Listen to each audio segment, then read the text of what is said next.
Yes dear students, good morning to all of you. बच्चों आज के इस सेगमेंट में I am going to tell you about the different type of chemical reactions, है ना। आज का जो हमारा ये सेगमेंट है बच्चों, इसमें I will tell you the types of chemical reactions. जो केमिकल रिएक्शंस होती हैं बच्चों, वो कितने टाइप की होती हैं, will study it in detail, है ना। हम इसको बच्चों बहुत ही डिटेल में पढ़ने वाले हैं, टाइप ऑफ केमिकल रिएक्शंस। तो बच्चों नॉर्मली केमिकल रिएक्शंस 5 टाइप्स की होती हैं, तो we can say that it is of 5 types. कितने 5 टाइप्स की होती हैं बच्चों? 5 टाइप की होती हैं। कौन कौन सी? पहली वाली जो हमारी होती है बच्चों, that is called as combination reactions. उनको हम क्या बोलते हैं बच्चों? Combination reactions. दूसरी जो होती है उसे हम बोलते हैं डिकम्पोजिशन रिएक्शंस। Decomposition reactions. तीसरी जो होती है बच्चों, we call it as displacement reactions. हम इनको क्या बोलते हैं बच्चों? Displacement reactions. चौथी जो होती है बच्चों, उसे हम बोलते हैं double displacement reactions. Double displacement reactions. और जो हमारी लास्ट होती है बच्चों, उसे हम बोलते हैं oxidation and reduction reactions. And I will explain you one by one. Oxidation and reduction reactions, या एक साथ मिलाकर दोनों को हम बोलते हैं बच्चों रिडॉक्स रिएक्शंस। कौन सी रिएक्शंस बच्चों? Redox reactions. तो यदि कोई आपसे पूछे कि Tiwari sir, how many type of chemical reactions are possible in our syllabus, तो बच्चों we will say that 5 types: combination reactions, decomposition reactions, displacement reactions, double displacement reactions, oxidation reduction reactions और redox reactions. Now we will see one by one with detailed explanations. ठीक है, चलिए तो पहले वाले की बात करते हैं बच्चों, कॉम्बिनेशन रिएक्शंस। बच्चों जैसा कि नाम हमें बता रहा है, कॉम्बिनेशन यानी कोई चीज कंबाइन हो रही है, ठीक है, कंबाइन हो रही है। तो बच्चों ऐसे रिएक्शंस जिनमें 2 सब्सटेंस आपस में कंबाइन होकर एक नया सब्सटेंस बनाते हैं, उसे हम क्या बोलते हैं बच्चों? Combination reactions. ठीक है, तो हम इसके बारे में ले सकते हैं बच्चों, दोज रिएक्शंस, बहुत इजी है समझिएगा, those reactions in which 2 substances combines together, है ना।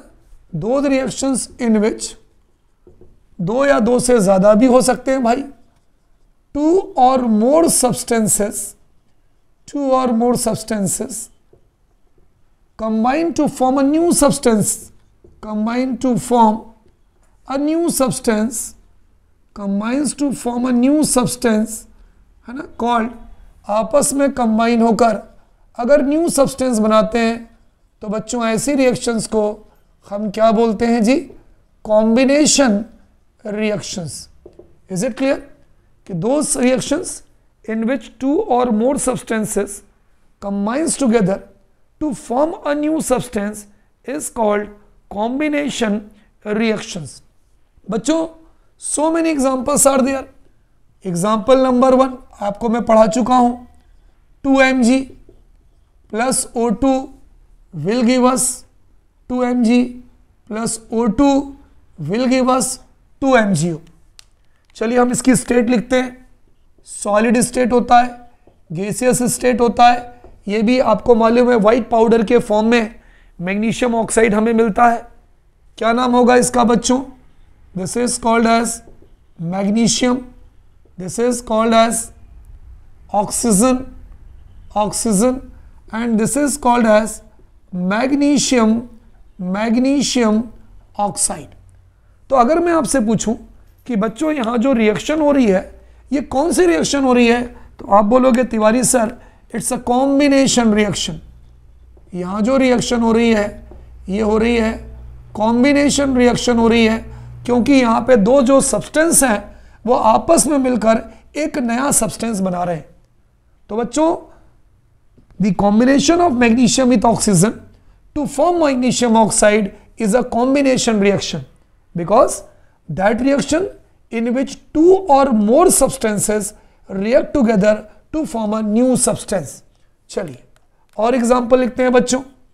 C plus O2 will give us CO2। भाई कार्बन है, कार्बन की रिएक्शन किससे कर रहे हैं हम? ऑक्सीजन से कर रहे हैं। बन क्या रही है? कार्बन डाइऑक्साइड बन रही है। चलिए इसकी फिजिकल स्टेट लिखते हैं। सॉलिड होता है, ऑक्सीजन गैस होती है, कार्बन डाइऑक्साइड गैस होती है। अगर कोई पूछे कि तिवारी सर ये भी कौन सी रिएक्शन है, this reaction is also called as combination reaction. क्यों? बिकॉज ये two substances combine together to form a new substance, carbon dioxide. This is called as carbon, this is called as oxygen, the name of this one is carbon dioxide। है ना, कोयला है ना, कोयले को जब हम ऑक्सीजन में जलाते हैं तो ये क्या बनाता है? It forms carbon dioxide. So it will be the example of which reaction? Combination reaction. ठीक है, चलिए और एग्जाम्पल देखें भाई। जितने एग्जाम्पल हम करेंगे उतना हमारा कॉन्सेप्ट क्लियर होगा। Third example, 2H2 plus O2 will give us 2H2O। चलिए इसकी फिजिकल स्टेट लिखते हैं जी। इसकी फिजिकल स्टेट हाइड्रोजन गैस है, ऑक्सीजन भी गैस है, लेकिन वाटर लिक्विड है। चलिए नाम लिखते हैं जी। हाइड्रोजन, इसका नाम क्या लिखेंगे? ऑक्सीजन, इसका नाम क्या लिखेंगे? Water. Which reaction will takes place? This reaction is also called as combination reaction। Why? Because here two substances combine together to form a new substance. Hydrogen combines with oxygen to form water, therefore it is called as combination reaction. Magnesium combines with oxygen to form magnesium oxide, therefore it's a combination reaction. Carbon combines with oxygen to form carbon dioxide, therefore it's a combination reaction। Now let us see few more example। है ना बच्चों, हम इसके कुछ दूसरे example भी देखते हैं। Is it clear? चलिए आगे बढ़ते हैं भाई। सोडियम, आपने पढ़ा है सोडियम मेटल है, combines with chlorine to form sodium chloride. चलिए और एग्जाम्पल देखते हैं। एग्जाम्पल नंबर 4 हम यहाँ पे देखते हैं। सोडियम बैलेंस फॉर्म में लिख रहा हूँ, combines with chlorine to form sodium chloride। चलिए इसकी फिजिकल स्टेट लिखें। ये क्या होगा? सॉलिड। ये क्या होगा? गैसियस फॉर्म में होगा। ये क्या होगा? सॉलिड फॉर्म में होगा। रिएक्शन आपकी कौन सी होगी जी? Combination reaction. तो sodium combined with chlorine to form sodium chloride, that's why it is called as combination reaction. ये सोडियम है बच्चों, किससे कंबाइन हो रहा है? क्लोरीन से, और जो प्रोडक्ट बना रहा है वो क्या बना रहा है? Sodium chloride.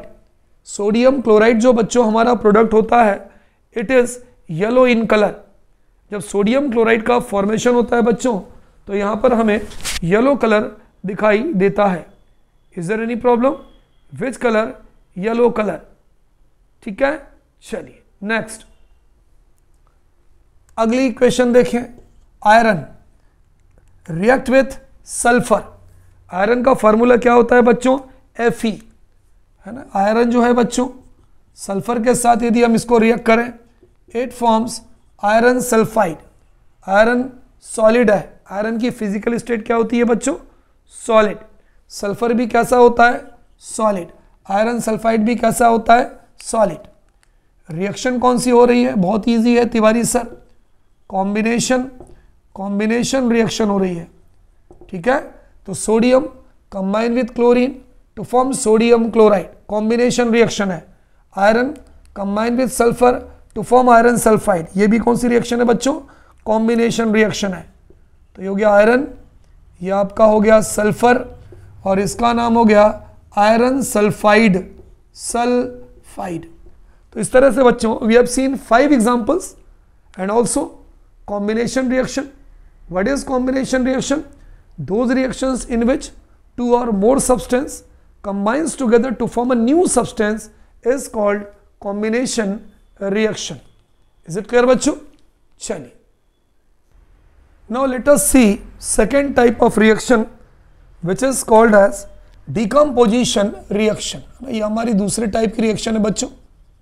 इसको हम क्या बोलते हैं? decomposition reactions, है ना. ऐसी रिएक्शंस को हम बोलते हैं बच्चों डिकम्पोजिशन रिएक्शंस. क्या डिकम्पोजिशन मतलब टूटना. ऐसी रिएक्शन जिसमें कोई एक कंपाउंड टूटता है और टूटकर 2 या 2 से ज्यादा सब्सटेंस बनाता है तो उसे हम बोलते हैं बच्चों डिकम्पोजिशन रिएक्शन. कम से कम 2 में तो टूटेगा ही टूटेगा. तो हम इसकी डेफिनेशन अगर कोई बोले तो we can write here those reactions in which a single substance, a single compound decomposes to form 2 or more substances, decomposes to form 2 or more new substances, 2 या 2 से ज़्यादा 2 or more new substances called decomposition reactions,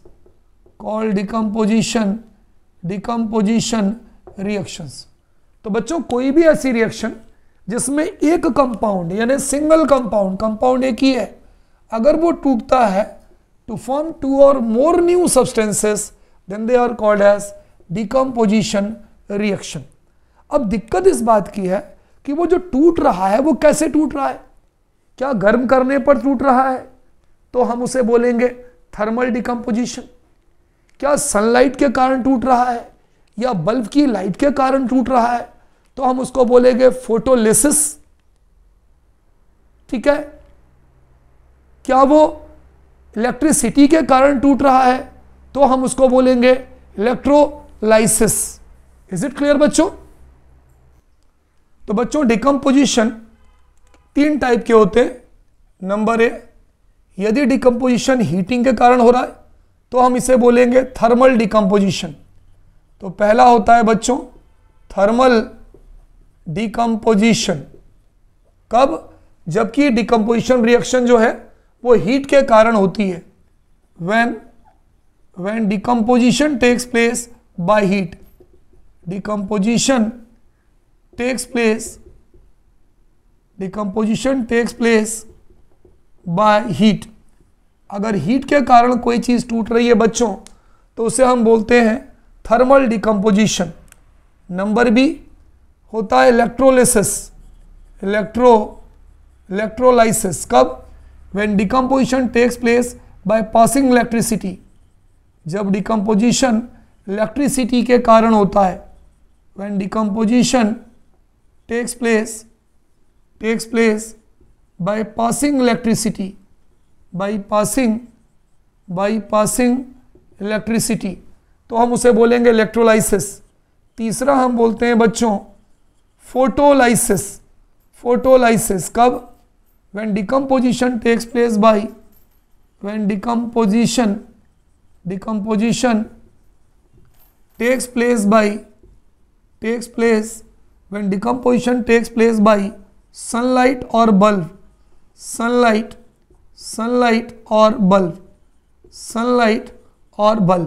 तो यदि कोई compound है वो टूटता है किसके कारण बच्चों? हीट के कारण टूटता है तो हम उसे थर्मल डिकम्पोजिशन कहते हैं. यदि वो इलेक्ट्रिसिटी के कारण टूटता है तो हम उसे इलेक्ट्रोलाइसिस कहते हैं.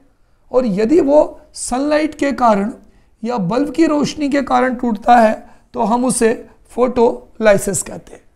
तो अगर पेपर में डिकम्पोजिशन आए तो तीनों में से हम किसी का भी एग्जाम्पल लिख सकते हैं.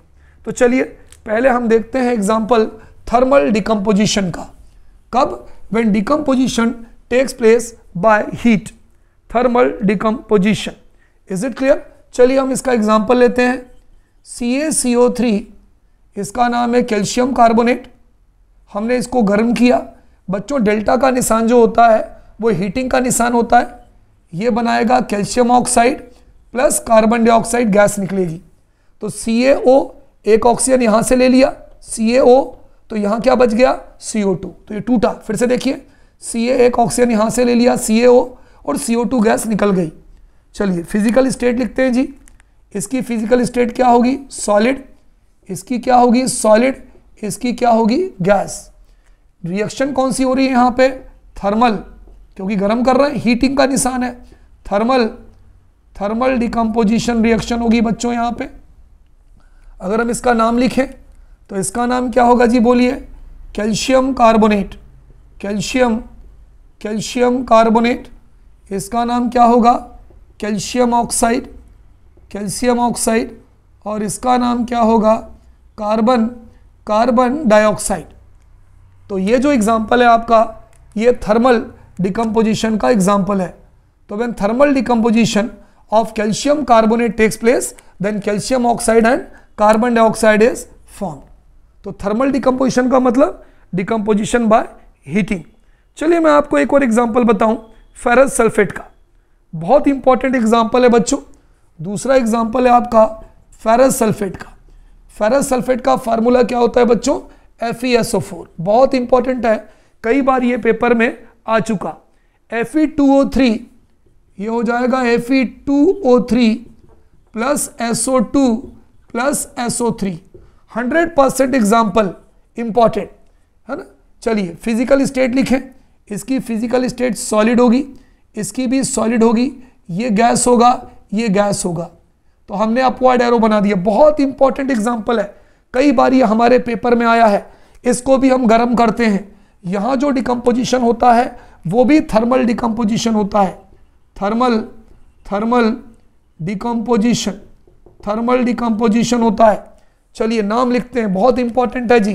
कैल्शियम कार्बोनेट को इसको हम स्लैग्ड लाइम भी बोलते हैं। यहाँ मैं लिख दूं ब्रैकेट में स्लैग्ड लाइम या लाइम स्टोन बोलते हैं, है ना। इसको क्या बोलते हैं, यहाँ मैं लिख देता हूँ इसका नाम लाइम स्टोन बोलते हैं इसको। कैल्शियम कार्बोनेट को, कैल्शियम ऑक्साइड को हम क्विक लाइम भी बोलते हैं। क्या बोलते हैं, calcium oxide is also called as quicklime. यहाँ लिख दिया मैंने क्विक लाइम। तो कोई पूछे भाई कैल्शियम कार्बोनेट को क्या बोलते हैं, लाइम स्टोन भी बोलते हैं, कैल्शियम ऑक्साइड को क्विक लाइम भी बोलते हैं। FeSO4 बहुत इंपॉर्टेंट क्वेश्चन है, सुनिएगा क्यों है। इसका नाम होता है फेरस सल्फेट।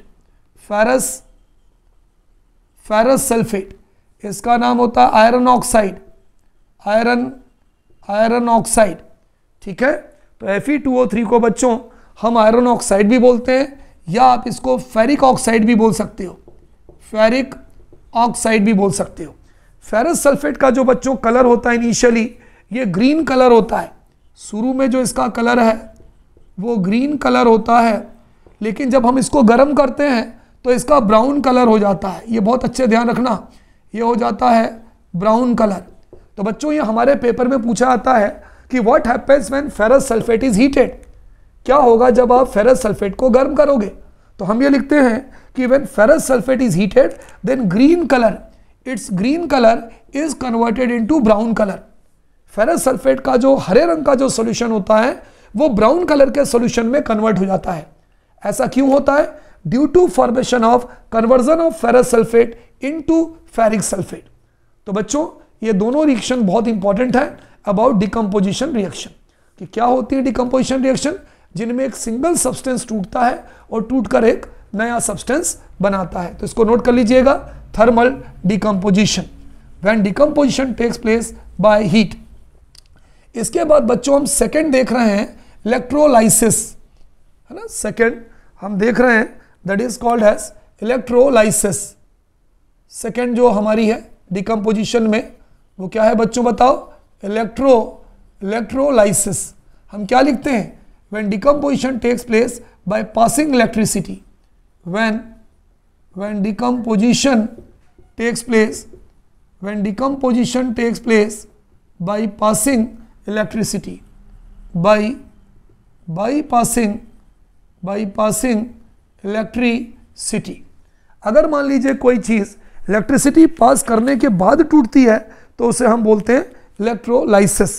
चलिए एग्जाम्पल लिखते हैं बच्चों, यहाँ पर हम एग्जाम्पल लिखते हैं, बहुत इंपॉर्टेंट एग्जाम्पल है भाई। एग्जाम्पल नंबर 1, 2H2O, पानी लिया, पानी के अंदर इलेक्ट्रिसिटी पास की तो क्या टूटा, ये टूटा 2H2 + O2। चलिए इसकी फिजिकल स्टेट लिखते हैं। इसकी फिजिकल स्टेट क्या होगी बोलो, ये लिक्विड होगा, ये क्या होगी, हाइड्रोजन गैस होगा, ऑक्सीजन भी गैस होगा। चूंकि ये इलेक्ट्रिसिटी पास करने के कारण टूट रही है इसलिए यहाँ पर हम एरो पर क्या लिखेंगे, इलेक्ट्रोलाइसिस। चलिए नाम लिखते हैं भाई। H2O का नाम क्या होगा बोलिए, वाटर। इसका नाम क्या होगा, हाइड्रोजन गैस। इसका नाम क्या होगा, ऑक्सीजन गैस। तो कोई अगर आपसे पूछे कि वाटर को अगर हमें हाइड्रोजन और ऑक्सीजन में डिकम्पोज करना है, डिकम्पोजिशन रिएक्शन करवाना है, तो बताओ ये कौन से मीडियम से करवाओगे, तो आप बोलोगे कि इस डिकम्पोजिशन रिएक्शन को हम इलेक्ट्रोलाइसिस बोलेंगे। तो when electrolysis of water takes place it decompose to form hydrogen and oxygen. चलिए एक और मजेदार एग्जांपल लिखता हूं मैं इसका, 2NaCl, नमक है, सोडियम क्लोराइड है, जब ये टूटेगा तो ये बनाएगा 2Na + Cl2, ये दो चीज़ बनाएगा। फिजिकल स्टेट लिखते हैं इसकी। इसकी फिजिकल स्टेट क्या है, सॉलिड। ये क्या होगा, सॉलिड।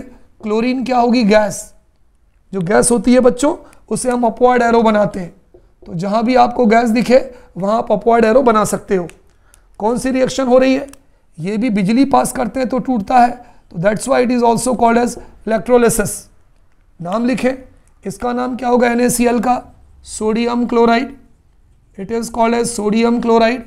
कौन सा मेटल है, it is called as sodium metal.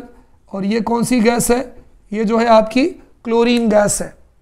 Which gas is there बच्चों, this is called as chlorine gas. आप गैस भी लिख सकते हो, this is called as hydrogen gas, this is called as oxygen gas. तो आप ये लिख सकते हो कि when electrolysis of water takes place it decompose to form hydrogen and oxygen.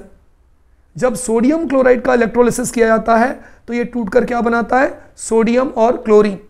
ठीक, अब इसके बाद बच्चों हम आखिरी देखेंगे, हमारी लास्ट रिएक्शन, आखिरी जो हमारी जो डिकम्पोजिशन रिएक्शन होती है, पॉज करिएगा, नोट करिएगा, that is called as photolysis. बहुत इंपॉर्टेंट टॉपिक है बच्चों from your examination point of view. तो लास्ट जो हमारी रिएक्शन है बच्चों जो डिकम्पोजिशन में है उसको हम बोलते हैं फोटोलाइसिस। क्या बोलते हैं बच्चों, photolysis. When decomposition takes place by sunlight और बल्ब, है ना, और बल्ब लाइट। तो हम ये कहते हैं बच्चों, when decomposition takes place, decomposition takes place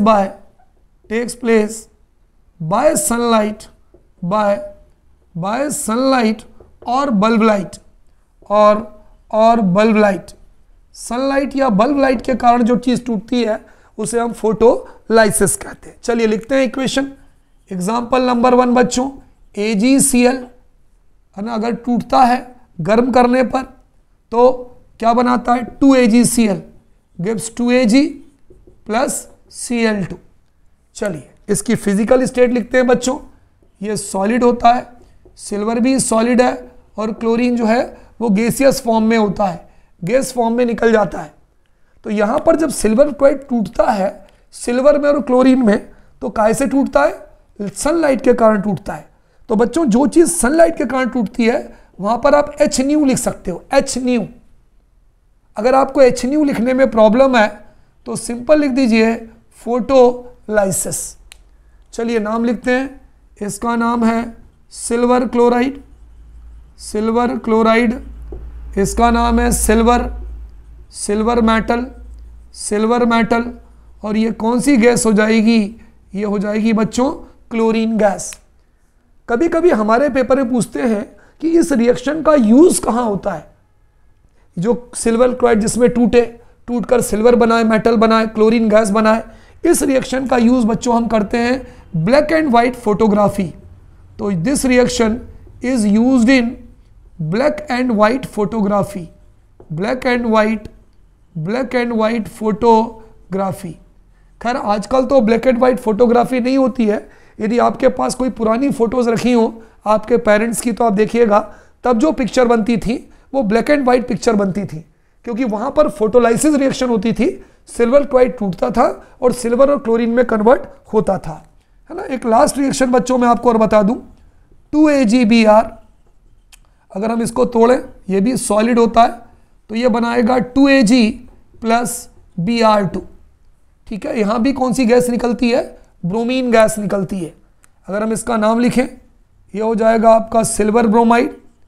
silver bromide अगर ये टूटेगा तो आपका जो मेटल बनाएगा silver metal and it will form bromine metal.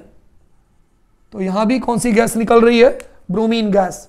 जो रिएक्शन लाइट के थ्रू होती है आप HNu भी लिख सकते हो। यदि आपको इसके लिखने में प्रॉब्लम है तो फोटोलाइसिस, इस रिएक्शन का भी यही यूज होता है। This reaction is also used in black and white photography. ये रिएक्शन भी बच्चों कहाँ यूज होती है, ब्लैक एंड व्हाइट फोटोग्राफी में ये रिएक्शन यूज होती है। क्लियर। अब अगर आप इसका कलर देखो तो ये व्हाइट होता है, ये जो सिल्वर क्लोराइड है ये व्हाइट इन कलर होता है, व्हाइट होता है। सिल्वर मेटल जो होता है बच्चों ये हमेशा ग्रेइश व्हाइट होता है, ग्रेइश व्हाइट, है ना, ग्रेइश व्हाइट मेटल कलर का होता है। यहां भी मैं लिख दूं ग्रेइश व्हाइट कलर का होता है सिल्वर मेटल। और अब बची वहां क्लोरीन गैस, यहां बची आपकी ब्रोमीन गैस। अब क्लोरीन गैस और ब्रोमीन गैस में कौन सा कलर होता है, यदि हम ये समझें तो येलोइश ग्रीन और रेडिश ब्राउन। इसका जो कलर होता है क्लोरीन गैस का वो येलोइश ग्रीन होता है, येलोइश ग्रीन कलर होता है। और ये जो कलर होता है बच्चों ये होता है reddish brown colour, reddish brown colour. Clear. तो इस तरह से बच्चों हमने फोटोलाइसिस में क्या देखा कि अगर आप सिल्वर क्लोराइड को सनलाइट की प्रेजेंस में रखोगे तो ये सिल्वर बनाएगा, क्लोरीन बनाएगा। फिजिकल स्टेट देखा, कलर क्या होता है, सिल्वर क्लोराइड का व्हाइट कलर होता है और जैसे ये टूटता है तो जो सिल्वर मेटल होता है वो ग्रेइश व्हाइट कलर का हो जाता है और इसके अंदर से येलोइश ग्रीन क्लोरीन गैस निकलती है। सिल्वर ब्रोमाइड को यदि हम तोड़ेंगे तो सिल्वर ब्रोमाइड भी किस कलर का होता है, ये भी हमारा व्हाइट कलर का होता है। और जैसे ही हम सनलाइट की प्रेजेंस में इसको तोड़ते हैं तो ग्रेइश व्हाइट सिल्वर बनता है और साथ में रेडिश ब्राउन ब्रोमीन गैस निकलती है। ठीक है। तो डियर स्टूडेंट्स, आज के इस सेगमेंट में मैंने आपको दो बहुत महत्वपूर्ण रिएक्शन बताई। एक बताया मैंने आपको कॉम्बिनेशन रिएक्शन कि when two different substances combines together to form a new substance then it is called as combination reaction. उसके कई सारे एग्जाम्पल बताए। और दूसरी रिएक्शन मैंने आपको बताई डिकम्पोजिशन रिएक्शन, जो बहुत ही इंपॉर्टेंट है, जिसमें एक सिंगल कंपाउंड टूटता है और टूटकर दो या दो से ज़्यादा नए कंपाउंड बनाता है। इसकी सबसे इंपॉर्टेंट चीज़ क्या थी कि ये डिकम्पोजिशन तीन माध्यम से था। अगर गर्म करने पर टूटता है तो थर्मल डिकम्पोजिशन था, सनलाइट के कारण टूटता है तो फोटोलाइसिस था, और यदि मान लीजिए कि इलेक्ट्रिसिटी पास करने के कारण टूटता है तो इलेक्ट्रोलाइसिस था। तो तीनों की थ्योरीज बच्चों और तीनों की रिएक्शंस मैंने आपको बता दिया। एग्जामिनेशन की दृष्टि से बहुत ज़्यादा इंपॉर्टेंट है। हमारे पेपर में पूछा आता है what is electrolysis reaction. So when decomposition of substance takes place by passing electricity then it is called as electrolysis reaction. तो बच्चों इसको पढ़िएगा, खास करके इनके जो मैंने आपको एग्जाम्पल्स बताए हैं, दो एग्जाम्पल्स, वो एग्जाम्पल्स आप जरूर करिएगा। तो okay students, good day to all of you बच्चों। मिलते हैं हम अगले सेगमेंट में, तो जुड़े रहिएगा। अगले सेगमेंट में I am going to tell you about the displacement reaction and double displacement reaction in very detail. Okay students, good day to all of you बच्चों।